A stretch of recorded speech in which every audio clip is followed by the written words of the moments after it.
So first of all, I would like to, you see a big sign behind me. We would like to thank our partners from Omnia who put on this event and help support it each year, and we appreciate that. John Shell, the plant manager, is in the room, so we'd like to give them a nice round of applause. Raise your hand there, John. All right.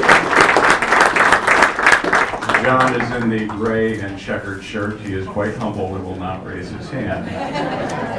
Good morning there, a little bit of a hand. All right, thank you. Would also like to introduce the staff here. We have Scott Graves, who's going to raise his hand. He is the new business incubator startup Rutland program director. I think I got it right. Olivia Lyons is our communications and marketing manager, and she is where, Olivia? Oh, right in front of me. Also have Tyler Richardson, our operations director, right over here. Good morning. We also have Kristen White, who is our membership and events manager back there. We have Lori Pinkowski, who is the keeper of all knowledge and wisdom because she's our office manager and tells us where to go very gently. She's over there. Who did I miss, Tyler? Oh, Carly, of course. And Carly, now Carly Haven, in the red here, is our concierge volunteer coordinator. So if you go on to realrutland.com, which all of you support with your generous donations and sponsorship, if you go on to realrutland.com and you click, I want to talk to somebody, that is the voice that you will be talking to, Carly Haven. She talks to people almost every day from around the United States talking about Vermont. And we're having a lot of people that want to move here because this is a safe place in lots of different ways. And Carly, if you click on concierge volunteer, she'll Zoom with you, call with you, email with you, anything you want to do, and she'll tell you all about Vermont. So Carly, let's give her another nice round of applause for what you're doing, bringing people here. All right. There are cards on your table if you have some specific questions that you would like to ask legislators. You can certainly fill those out, but we are a friendly group, so if you just want to raise your hand, that's great too. Items found at the door, some on your table. You'll find our annual report. You will also find an outline of the funding that has been brought to Rutland County this year through CEDRR grants and other opportunities that we have been very fortunate to take part in.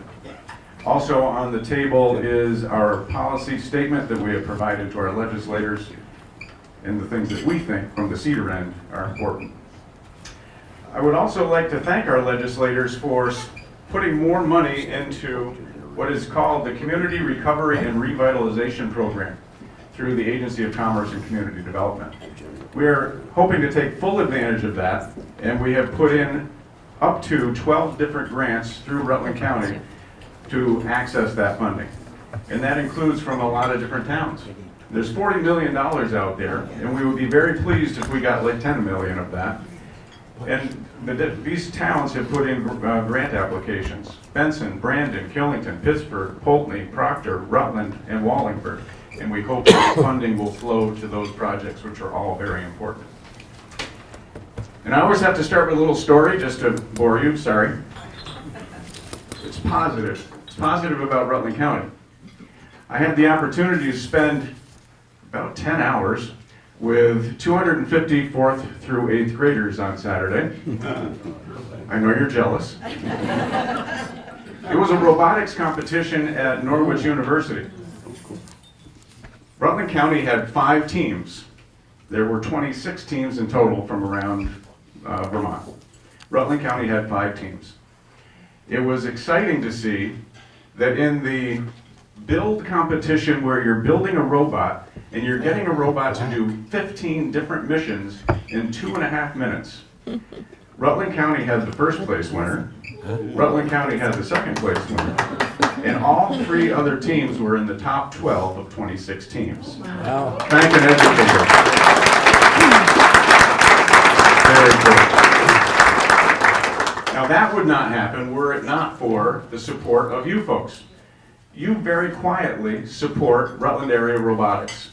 You very quietly donate money. You very quietly donate time. So it's my job to make sure that everybody knows what you're doing. And so the list of people that are helping with that includes, and these are donors, both financial and through the time of your employees, your engineers going and working with these kids who just soak up information. And they include Aldermans, GE Volunteers, First Lake Technologies, Velco, Timco Jewelers, Killington Resort, Hayes Foundation, Stafford Technical Center, Green Mountain Power, The Mint, and Wonder Feet Kids Museum. And I'm sure I left somebody off that list, and they're going to come up to me and say, we're on that list too. So thank you. Let's give yourselves a round of applause for helping kids who are going to stay here. Kids who are going to generate revenue here, hopefully in the Hubco Works in downtown Rutland. If you have not visited 67 Merchants Row, come on down. We hope to be growing businesses down there in the digital economy, and we hope that those kids will be coming in and that they will be creating businesses with Scott Graves, who is going to be creating a program just for them. So I'd like to introduce the legislators in the room. These are the folks that are unsung heroes, quite frankly, because the night before their committee meetings, they get all this stuff that comes email, and they have to have it all read by the time they get to the committee meetings. It's like drinking through a fire hose. If you go up there and you see the amount of paper that is generated, and maybe it's not as much paper now as it is email, they spend an intense amount of time working for us. So I'd like to thank Brian Collmore, who's going to raise his hand over here, Senator Collmore. I'd like to thank Senator Weeks. Senator Weeks, where are you? Back here, all right. I'd like to thank Senator Williams, right here. Thank you very much. Representative Burditt is in the room someplace, right here. Thank you. Didn't get to see you, Tom, sorry. That's fine. Representative Canfield is here, right here. Representative Clifford, right here. Representative Harrison, right up here. Give him a round of applause. Thank you for being at the podium. Representative Howard is right in front of me. Representative Jerome is at the table here. Representative McGuire is right over here. Representative McCoy is right in front of me here. And Representative Shaw and also the delegation chair is at the table up here. About 8 years ago, I failed to introduce someone. Robin Chestnut Tangent. Robin. Fortunately, Robin Chestnut Tangent. So I have to come up, and you have won a puzzle, which is not here right now, because anyone that did we bring a puzzle? No, but Robin now has just won a puzzle, a Peter Huntoon puzzle. Imagine that, lives in your town. And we're going to make sure you get that puzzle, because I always forget someone. Did I forget anyone else who wants a puzzle? Okay. I'm going to turn this over to Butch Shaw. Butch has invited a couple people up here to talk to you about what's happening in Montpelier. They have their finger on the pulse of what is needed for Rutland and Rutland County, and they want to bring to Rutland County even more. And so that is what they're up there doing. Listening, working, reading, voting, and making sure that you are well represented. So I'm going to turn it over to Butch Shaw. Let's give Butch another round of applause. So thank you, Lyle, and Lyle, thanks to you and your team at CEDRR for inviting us here this morning. And again, I want to thank Amia for having us here today. Amia is my constituent, so thank you very much, Amia. So we're here. We're legislators. We've been in the building about 4 weeks now. 4 weeks. Things are beginning to develop. There's a lot of demands on the legislature.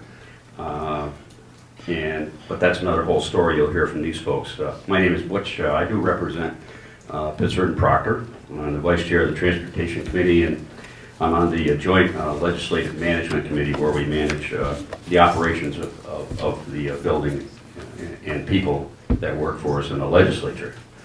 Today, our panel includes Senator Brian Collmore, who's the Assistant Minority Leader in the Senate. He's going to give us a little budget overview and a little bit of overview of what's going on in the Senate, maybe, if you can keep it to 10 minutes. Then we have Representative Stephanie Jerome from Brandon. She's the Vice Chair of Commerce Committee, Commerce and Economic Development, got to get that right. And she's going to talk to us about available legacy grant programs, which is an important thing because The governor has pointed out and has been to Rutland County to encourage, his team has been to Rutland County, to encourage people from Rutland and Bennington County to start applying for some of the grants that are available statewide because we are underrepresented in the grant application area. So Steph's going to talk a little bit about that. Then we have Jim Harrison. He has, let me get them all right, Jim. Chittenden, Mendon, Killington, Pittsfield. Very good. Got them all. Yeah. Jim's on the Appropriations Committee. He's going to talk a little bit about the budget adjustment bill, which is soon to be voted out this week, and other budget pressures. So thank you guys for being here today. Well, they cut voluntold last week, so they're here because I asked them. So, and I just want to talk just quickly about the transportation budget because it affects all of our towns and cities. And this year, that budget is totaled $856 million, which is the largest transportation budget ever, even bigger than the Irene budget. It consists of about $310 million in state funds and $474 million in federal funds and some other minor funds that goes in that. Overall, the Infrastructure Innovation Jobs Act that was passed in Congress last year sent us an extra $37 million this year to support your transportation needs in Vermont. A lot of programs in transportation budget that supports towns. I'll just run through them. I won't bore you with all the numbers, but there's bike ped programs, transportation alternative programs, crosswalks, sidewalks, those type of things. The aviation program, and I will mention that a little bit. The aviation program this year has money in it and will rebuild the existing runway 119 at the airport and hopefully build their new building for their snowplow equipment, which we've been waiting for since Dave Potter was in the legislature, so maybe we'll get there. Supports town highway bridges.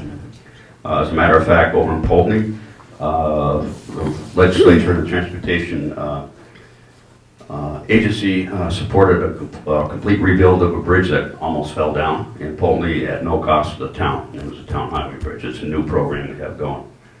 Town highway structures, culverts, those type of things. Class 2 highways, that's where you get most of your paving money. Town highway aid, which is just general aid based on the number of miles you have in your towns and cities. Municipal mitigation, which handles the water runoff and water quality money, and a bunch of other things that we fund. So the total municipal budget this year is about $94 million to be spread around statewide, which is an increase of almost $10 million from previous appropriations. So with that, oh, and by the way, now we'll hang around. We all will hang around for a few minutes after the meeting if anybody has any questions for anybody. And we're more than happy to. If we don't have the answer, Brian will find out. Thank you. So Brian, your turn. Thank you, Butch. I'm going to step up to the podium. This will give Cooper a chance to say, stand up, Brian. Stand up, Brian. I don't know, inside joke. So we are about to start our 5th week of this session. There are many policy bills which have already been introduced, nearly 130 from the junior chamber, the House, and nearly 50 Senate bills. They deal with various policy issues. The only bill that has been approved and voted on and in fact signed by the governor has to do with the municipal town meeting procedures, and we allowed towns to take alternative measures to vote this year, as we did a couple of years ago with the COVID. So that's the only bill that so far has passed this legislature. Housing, childcare, and what was called the Clean Heat Standard Bill are all big items that will be taken up and debated this session. All of them are important issues that need attention, and there are differing ways to address solutions to them. Hopefully, we can find common ground on those solutions. Representative Jerome will be talking specifically about some of the other legislative priorities when she gets up. But this morning I wanted to highlight what is generally the last bill that gets passed each year, and that is the budget. A little over a week ago, the governor in a joint session outlined his recommended budget. I want to go over a very high-level view of this. This will definitely not be the bill that gets passed. As those of you that watch the legislature in action, it will be changed throughout the process. because it's a money bill. The House will start the process and change it, I'm sure, to their satisfaction, and then send it over to the Senate, where guess what? It will get changed again. Whether there's a committee of conference appointed or not, I don't know, but generally speaking, there is a community or a committee that does take that from both chambers. So usually it's the last bill that gets passed, and it'll be many weeks away, but this is where it starts. So some of the key budget items. The budget sets aside over $150 million to meet future needs, the anticipated state match obligations due to the enhanced federal funding streams. Currently, for every dollar that the state allocates, that leverages $4 in federal money. So that's an important thing to do and to set aside, and $150 million of that has been set aside. It triples the state's financial commitment to child care, allowing thousands more children access to high-quality local child care providers. It provides additional funding to help stabilize our healthcare provider network and supports a major increase in the Medicaid reimbursement rates for dental providers.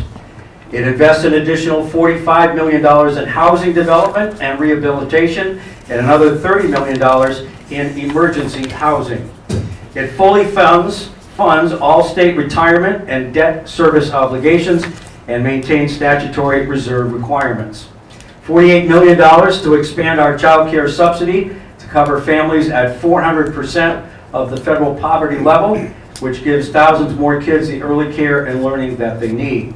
$7 million to expand access to after-school programs by making more programs eligible for subsidy. There is an additional $2.5 million in base funding for the Vermont State University system, which includes Castleton University. It brings their annual base appropriation up to the New England average.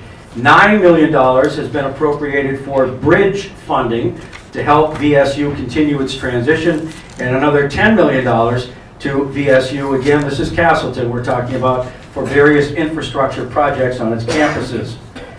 So the fact is 70% of Vermonters currently rely on fossil fuels to heat their homes. To change this, we need to help people through the transition.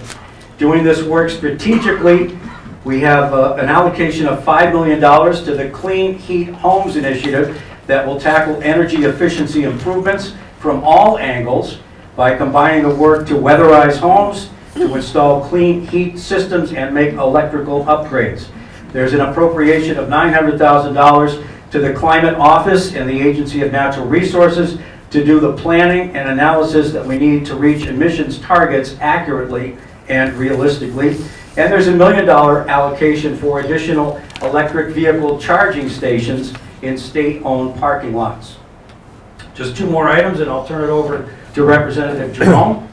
There is an $8 million increase, $8 million to increase by $15,000 the income thresholds for the Vermont Social Security tax exemption.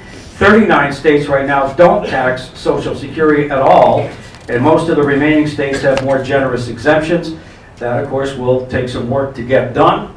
And the final thing I want to do, and this is something that I've been trying to get passed since I've been there. This is my 5th term in the Senate.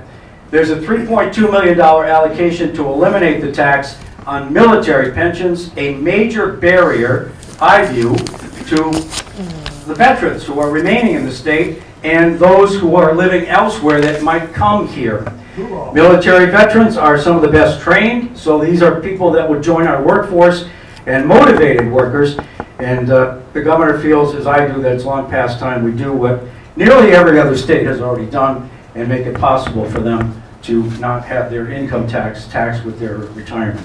So, I don't know if anybody has questions. I know there's a lot of numbers there, and this is really a 40,000 view of the budget. More to come. It won't be the same. Those allocations will change by the time April and May roll around, but that's what we have to begin the process.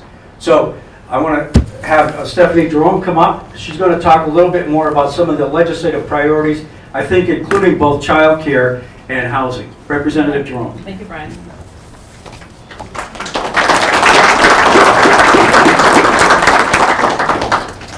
My name is Stephanie Zach Jerome, and I'm starting my third term in the legislature. This legislative session, because of reapportionment, I represent only Brandon, but previously shared the district of Brandon, Sudbury, and Pittsburgh with Butch. And it is a little bit sad to leave the towns that we had represented so closely and those friends that we represented in the State House. But anyway, so because Brandon is one of the few towns in Rutland County that grew, it now has its own representative. I serve as the vice chair on the Commerce Committee, and I'm also a UVM legislative trustee. I want to thank CEDRR. They have been an incredibly great partner to us, and I know I call on Tyler and I call on Lyle often to get clarification and questions about what's going on in the county, and they have been extremely receptive and attentive to us, and I want to thank them for that. Their list of duties is long, and it is not, every time we call, I know he sort of drops, they all drop the ball and they answer our questions right away, so I really do appreciate it. In Rutland County, or let me just start again, the legislative priorities in my committee at the moment are sort of trickling in, but they are, I know that we will be taking up some data privacy issues, which I know you all in all of your businesses are a concern and becoming a bigger concern all the time. It's a lead priority of Charity Clark, our Attorney General, and so we'll be looking at that in our committee as well. And then also we are also going to be looking at the Vermont Economic Growth Incentive Program. It's called VEGI. This is one of the few state sort of business support programs, and we're looking at how it's run, make it simpler, a little more clarity to it, and see what we can do to make it a broader reach on businesses throughout the state. Other legislative priorities, of course, are workforce. And within our workforce, it's childcare and housing. So we're keeping a tie on, we'll be looking at that closely throughout the legislative session. The bills are coming in. It could be sort of a 2-year work on those programs. Those are really, really big programs, big price tags. So we'll see where those goes, but don't expect like a really quick turnaround on any of that. In fact, another legislative priority is rural Vermont. And maybe if you listen to the governor's speech earlier in the session, he's making a big effort to help our communities that are small. And in fact, on Friday afternoon, I spent most of the afternoon working on a piece of the Budget Adjustment Act that Jim will be talking about, that's going to allocate $3 million to help small towns get more assistance to apply for the grants that are available through ARPA or the other big funding opportunities that have come through the federal government. It looks to be that there are probably over 100 grants that our small towns can be applying for infrastructure, for housing, the roads, sidewalks, the list is long. But because our towns are generally very small, run by a volunteer select board and maybe a part-time town clerk, they just don't have the administrative capability to take on these larger grant projects. And so we're looking to help those small towns get access to these funds. We do not want to leave any of these federal funds on the table. Like, I think you've heard this, time and time again, but this is a once-in-a-lifetime opportunity to access these funds, and we really, really want to get them out to our towns and improve Vermont and improve Rutland County. So that's on the plate, and I'm hoping that will be passed in the Budget Adjustment Act, Jim, and so that we will get that, and we will get that on, and then No pressure, no pressure, Jim. and then hopefully there'll be another bill for at the end of the session as well. So there, in my committee, I work with the Agency of Commerce and Community Development, and I have access to see how those grants that are administered through that department are doing in Rutland County. And it has been actually kind of surprising. I want to see, my hope is that the Rutland County or towns and businesses will access some of these programs a little bit more diligently. One of them there's a really great short-term opportunity. It's a forgivable loan program administered through the Vermont Economic Development Authority. Reallocated $19 million to help businesses get through the tough times that the pandemic has created for our businesses. If businesses are still suffering, there's $3.5 million left in that pool of money, and it will be closed in the end of March. $15.5 million has already gone out. And last time I looked, only 2 small lodging establishments in Killington had accessed and received that money. So there's opportunity to apply, and you can look at the Vermont Economic Development Authority website, and there's a calculator there to see if your business would receive some forgivable loans. The next program that I'd love to see more Rutland County businesses access is the Vermont Training Program. No Rutland County businesses access that program or receive those grants this past year. And especially in this time of employee shortages, is especially important to train, upskill, and cross-train your employees, and that's what that money's for. So I really would hope that some businesses would apply for that. And then the last one I want to address is the VHIP program, Vermont Housing Incentive Program. Is that right? Improvement. Improvement program, okay. Improvement program. So that is $30,000 for, these are for programs to help landlords renovate and bring their rental units back on the market. $30,000 for a 1 to 2 bedroom unit and $50,000 for a 3-bedroom unit.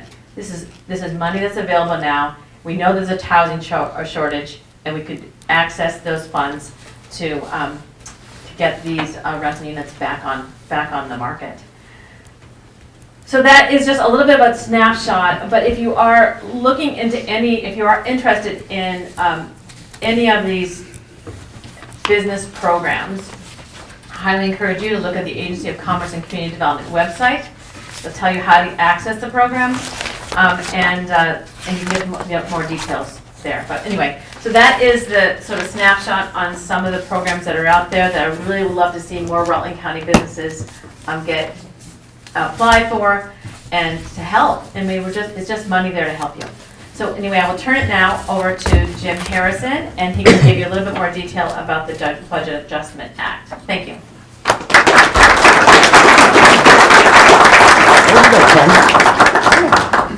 Good morning. Thank you, Stephanie. I want to talk about a couple of quick things, money related, because that seems what we talk about a lot. Anyhow, 2 weeks ago, the state economist gave an updated revenue forecast.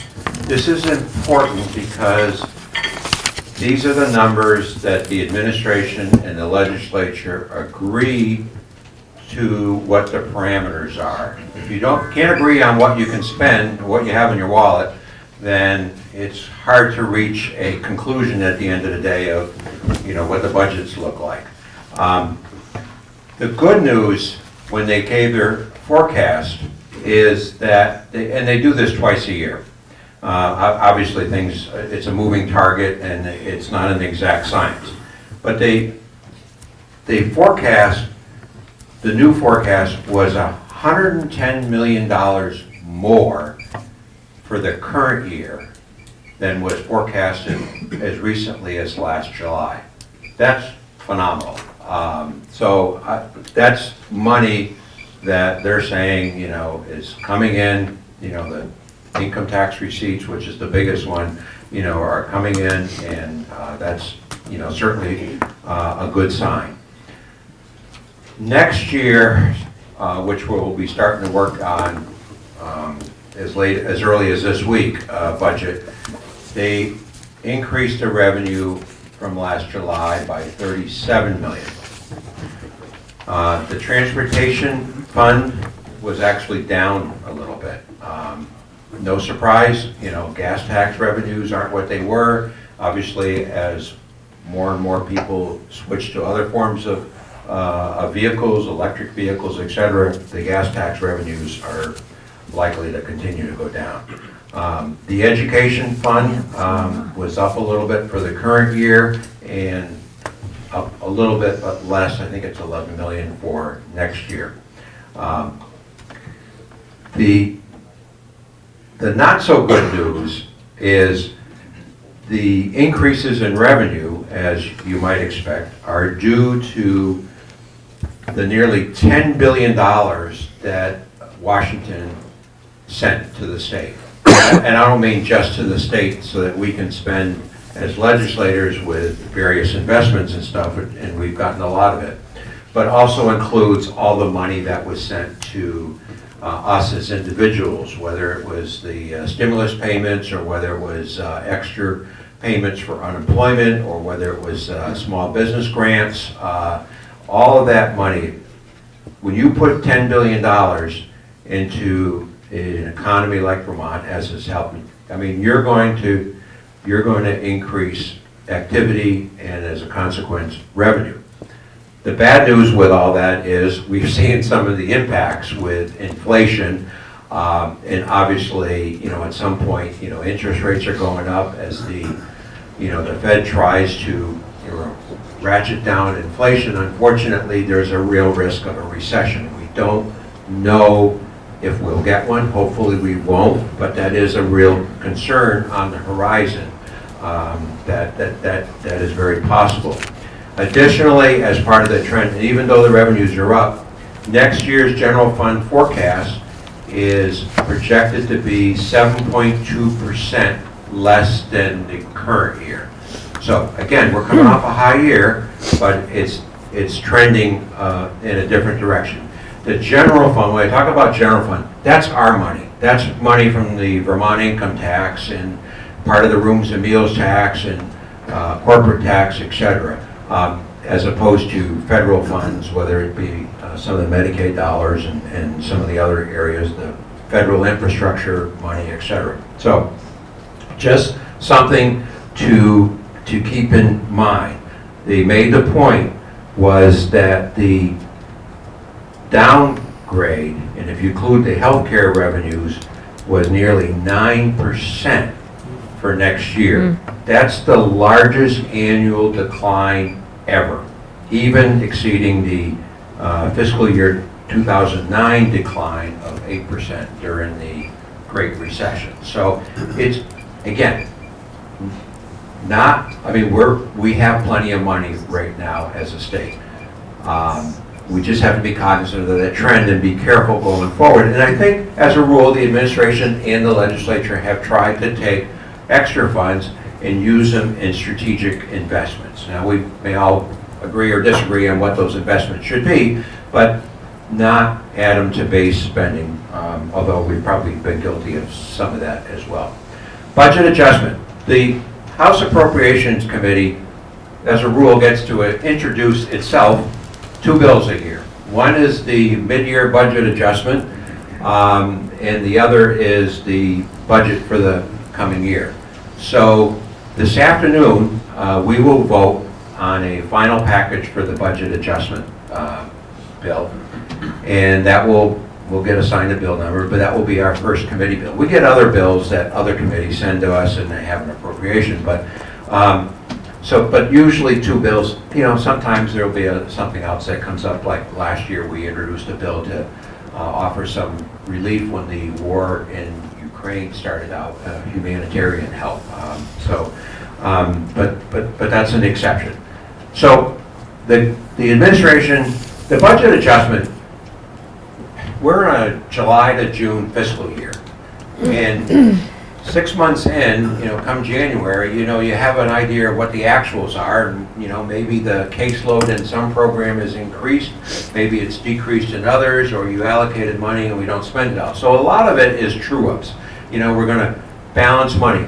At the end of the day, even though it's a $275 million total package, most of that is drawing down federal funds like Medicaid. The general fund, again, this is the Vermont money, actually, in the governor's proposal, decreased $1 million and change. So basically, a lot of ups and downs, and some of the extra money, was spent on strategic investments like another $30 million for a broadband grant. Stephanie mentioned the VHIP, the Housing Improvement Program. There was $5 million in that. We have a real issue with youth, a secure youth, a residential youth place. There's $9 million to put something in there. The reality in healthcare today is traveling nurses. I mean, there's a supply and demand problem, and in the state-owned Department of Mental Health, there's $11 million for helping with the extra cost of traveling nurses this year. So there's a huge problem in there. There was an increase in the caseloads with the Reach Up program, et cetera. So a number of different things on that. The legislature, and I don't mean to be critical of ourselves, but sometimes we have a big appetite. So the policy committees and the advocates send us letters, and a lot of it's all well-intentioned, all good. But so there's almost $90 million in extra items that the policy committees have recommended we do. The biggest of which is $50 million for housing. We all agree housing is a paramount concern, and whether we're taking the money that was going to be spent in next year's budget from the surplus, or whether we're spending it in a different way, kind of remains to be seen, or whether we're just adding to it. But it's there. That's the biggest one. The next biggest item is the emergency voucher program. And in the interest of full disclosure, I titled my report that I wrote over the weekend on a different page. And I will admit it, I am on a different page because I don't think we can afford to do the housing voucher, the hotel voucher program unabated as is, and that's exactly what my colleagues on appropriations did with $21 million for the last 3 months of this year. The difference is, up until now, that program has been funded by federal funds through COVID and the pandemic, et cetera, and emergency rental assistance and whatnot. That money's gone in March, so it begs the question, what do we do? I think everyone agrees we're not ready to cut off that program. We need to figure out a plan. I was a proponent of putting some bumper guards into who could be there, certainly families with children, the elderly, people on disability. But right now, the way that program works, it's an open door. If we have a room, you can get it. You can come over from New York today, and tomorrow you can have a room if there's one available. That, unfortunately, to me, is causing a lot of stress and a lot of harm on local communities. Rutland is a good example of that. The state does not help the local communities with extra law enforcement costs, etc. So it's to me unfortunate. We gotta scale that back. Maybe I'll get religion this afternoon and we'll come to some kind of agreement. But right now I'm not there. So I've just given you my biases. We all come at things differently. If we all just said yes to everything, it would be a pretty boring place up there. So, we try not to take the differences personally. We all realize we represent different districts, different constituents, and we all have our own life experiences, which are different. So, I'm going to stop there. I'm getting the hook.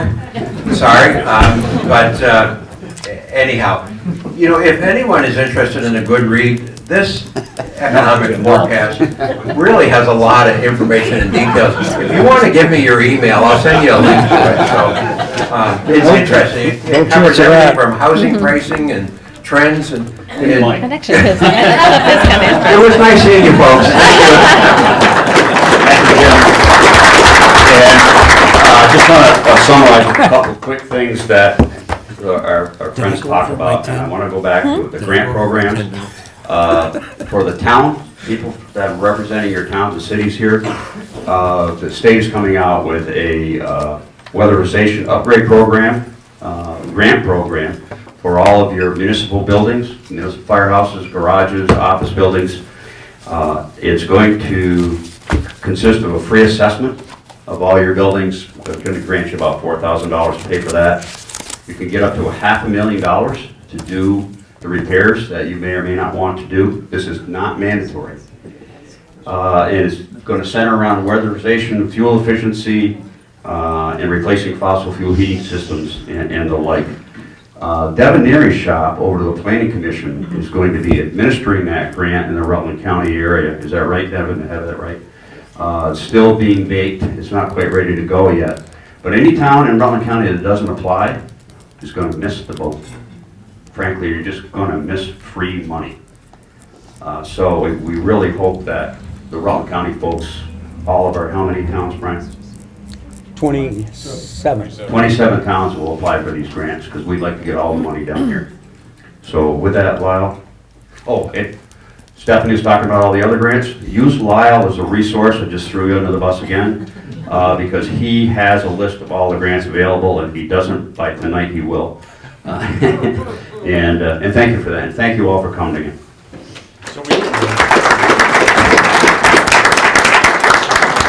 So we do have a question from the floor, and that question is, with the revenue loss on the gas tax, do you anticipate an increase in electrical vehicle taxes to offset that?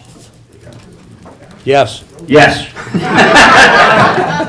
We are. We see the gas tax money revenues going way down. In the next 4 years, they'll be down 5%. That's a huge number. That's in the millions. We will be discussing actually this week a proposal from the administration to apply some sort of miles-driven tax to electrical vehicles to bring them on board with everybody else that's driving a fossil fuel car. And so, yes, that's the answer. All right. Questions from the floor? I did not go around to see if there were cards filled out. I checked that one. This is your time. Marianne. I'm very concerned on the reappraisal issue, and I don't know if you guys are familiar with, we did a reappraisal in West Rutland in 2019, and we're going to have to do another one next year. And we're looking at doing it potentially with some other towns, because A, there's not a lot of reappraisal companies, but, and B, we get, I think it's $6 a year from you to reappraise parcels. We have $6 a parcel for the reappraisal fund, and that's not even close to what we did. So it's a big concern. Thank you, Marianne. I do believe the House Ways and Means Committee is aware of some of this concern. There's with the jump in housing prices the last few years, there's been, most communities are, out of the guidelines. Killington is probably the poster child for that with their upcoming CLA adjustment. So people are aware of it, and I don't know at this point what the fix will be, but I expect that there'll be some effort to make some accommodations with either timeline, help with the funding, etc. Ask Canfield. Oh, I'm sorry. Representative Canfield, Vice Chair of the House Ways and Means Committee, might have more information. Now you ask. Good idea. So the CLA issue is statewide, it's not just Rutland County. So if that's the problem, that means it's working, the CLA being in the mix. So we have been talking about it, and there's different options. VALA came in, no, PBR. They came in and suggested maybe rolling reappraisals every so many years, each town doing it, each municipality. But it's early, but we are addressing it. Thank you. Jim has a question, select board member from Killington. So being at a 61% CLA, I think we won the game, being the lowest CLA. The CLA is not the problem, as you just said. It's even across everything. My concern in the state of Vermont is that, you know, I don't know what a prebate or a rebate is because I don't qualify. But what the legislature has done over the course of the last 10 years has lowered prebates and rebates from unlimited for somebody to 500,000 to 400,000. So with the CLA being changed, there are many people in my community that may never have seen a tax bill because they made underneath the threshold. But now when their house is reappraised and doubled, and it's going to be over $400,000, they're only covered for the first $400,000 of the prepaid rebate. Everything else, they're taxed at full boat. So if somebody's house is at $300,000 with a 61% CLA, which is a trailing 2 years, by the time they do the reappraisal in Killington, that house may now be $600,000 to $700,000. And these folks are going to have to pay full taxes on that additional $200,000 to $300,000. We're trying to keep people in the state of Vermont. We're going to end up forcing more people out because they're going to have to sell them over to rentals up in Killington to move on. Thank you. That's a good point. Oh, yeah. Bill Gillum. Sorry, guys, I'm going to have to put a little bad news on this. We had another stabbing the other day in my neighborhood, and crime is becoming a major issue in Rutland City because the programs from the hotels.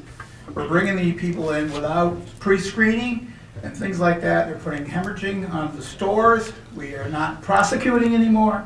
We're not holding people liable for their actions, and we're releasing people immediately. So we need to do something with bonding. We need to do something with crime. And I don't know what that is, but what's working now, it's not working. And we are paying the price here in the city. And if we're trying to attract people here, I don't need to see this in the Rutland Herald every week. Paul. A comment. This past Friday, my wife was informed that her internist, a doctor that she had trusted and had been with for a number of years, was leaving the state of Vermont for Tyler, Texas, because she could not get and maintain reliable child care. She was a single mother, and we are losing a good doctor. My wife was physically upset when she told her that. So we're now in the search process. So child care, reliable, safe child care is a paramount issue. Yes. Yep.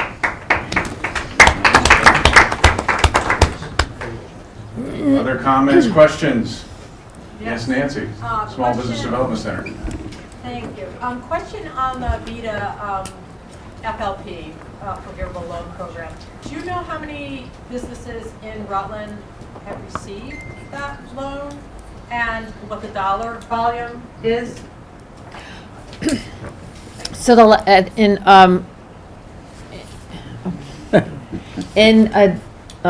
think it was late December, I saw the list of businesses that received it, and it was two lodging establishments in Killington who had received that forgivable loan. I do not know the amount of money that they received. I'm sure it's on a list, but I was really pretty shocked that no other businesses in Rutland County had received that. I don't know how many had applied and were denied, but all I saw was that only two small businesses. And it was, and when looking at the entire state and where those loans were going, it was pretty shocking that we're one of the more urban areas in the state, and there were just so few businesses provided that forgivable loan program.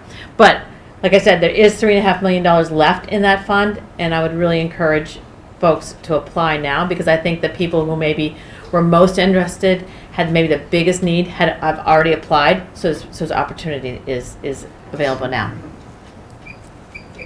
Other questions, comments? Yes. Let me come to you. Hi. Have a look. I'm Ava Lloyd Lanning. I'm the Executive Director of News Story Center. We're the domestic and sexual violence service provider for Rutland County, and I wanted to just make a quick comment about the emergency housing program. So we do provide emergency housing for survivors, and we receive some of those emergency housing funds. We also encounter people every day in our work who are housed in local motels. And while I don't want to see anyone homeless, I want to say that homelessness is not the answer, right? Neither is the motel voucher program. The only way that we are going to get people out of motels permanently is if there are good mental health resources, if there are enough substance abuse resources out there for folks, if there is enough affordable housing, safe and affordable housing, and you know, addressing all these myriad of ills. And we must be providing ongoing, consistent support to those people in the motels, or they're never, ever going to be able to move on from that circumstance. And so while I applaud the state, Vermont is like no other in the way that it has thought about and cared for people who are experiencing homelessness and making sure that they have a roof over their head. That roof is not all that people need. Our communities need our motels back. We need our tourists back. We need all of those dollars back. But the people who are struggling most in our communities need a myriad of services. And we've seen the millions of dollars that have gone into housing people in motels, and they're still, they're not moving on from that because the supports haven't existed. So thank you for what you've done, and maybe I'm also on another page with regard to that, but it can't just be throwing money at keeping people in motels and not supporting them to move on. So thank you all so much.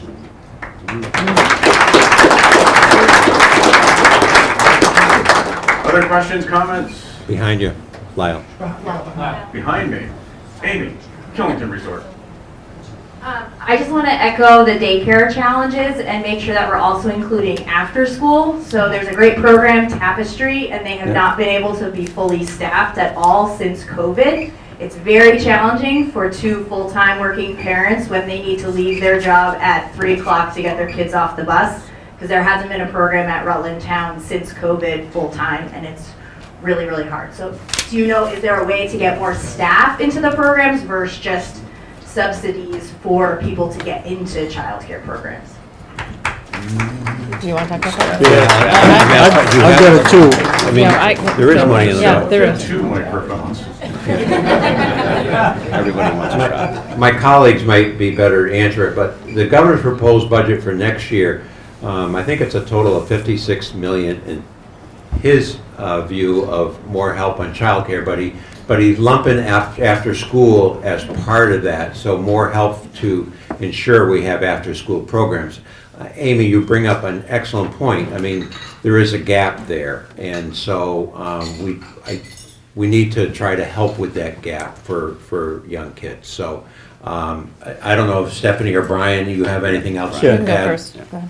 Yeah, part of that 56, and I think I mentioned it when I spoke earlier, there's a $7 million allocation to expand after-school programs by making more programs eligible for a subsidy. So I think it's on the radar. Yeah.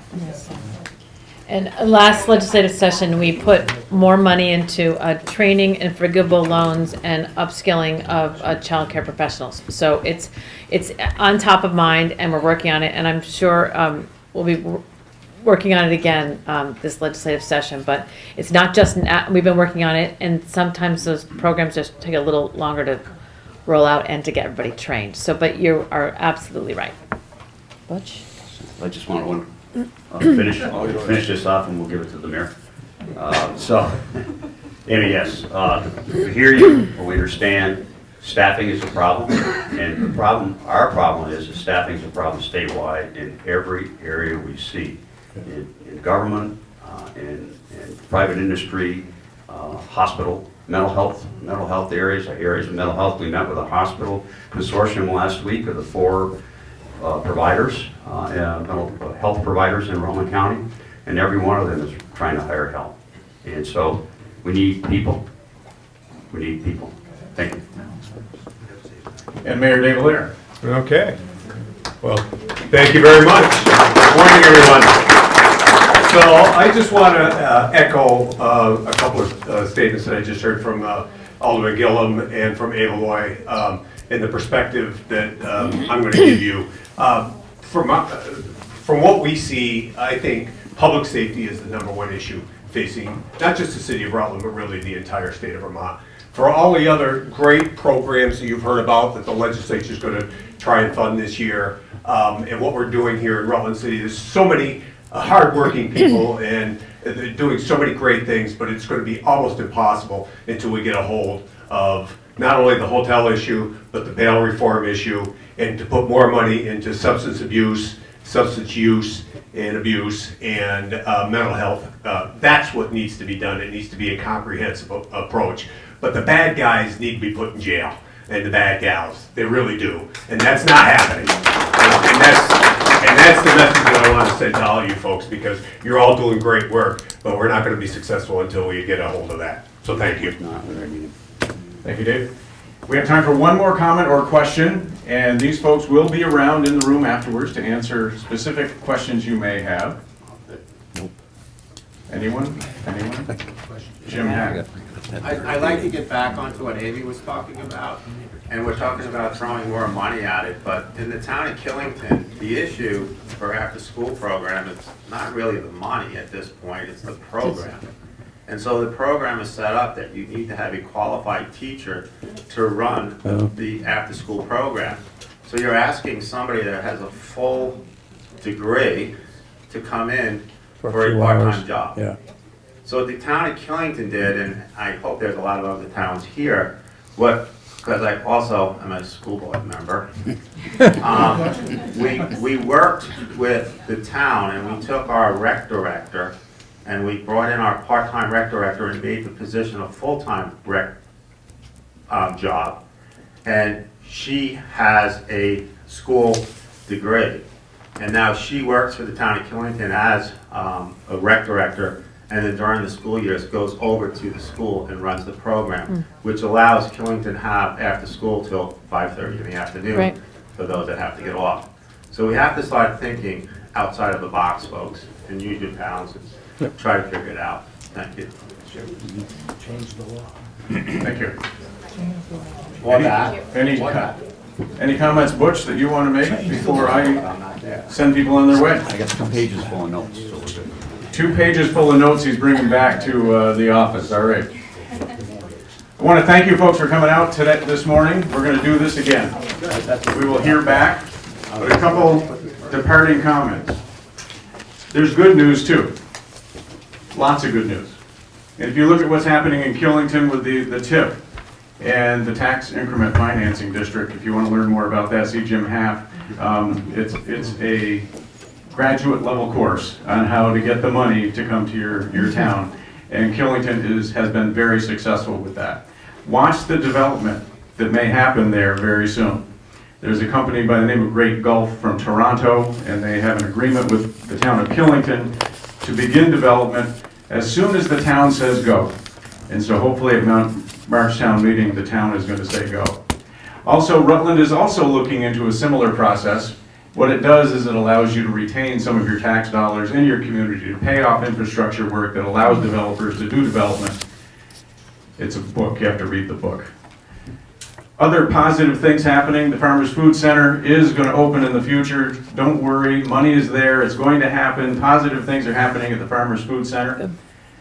Also, Rutland City, I know Dave won't pat himself on the back, but there are things happening with Center Street. You're going to see the Center Street redeveloped. You'll see Wonder Feet Kids Museum moved from 3,000 square feet to 9,000 square feet on Merchants Row. You'll see the Paramount Theater going through renovations that will make them a top, high-class, world go-to conference center. You can go to Proctor in the near future and you can see Zion Growers redeveloping the Marble building that was just purchased out there. And I want to thank Mike Ramsey, who is the town manager for Proctor, making that happen out in Proctor. Also, News Story Center, you've doubled your size. You are doing things really positive. Thank you so much for what you're doing. And the list goes on. There are a lot of positive things happening. And the reason that's happening is people come into get rooms like this and they tell each other what we're doing. We share resources, we share knowledge. So thank you for doing that. It makes Rutland really a special place.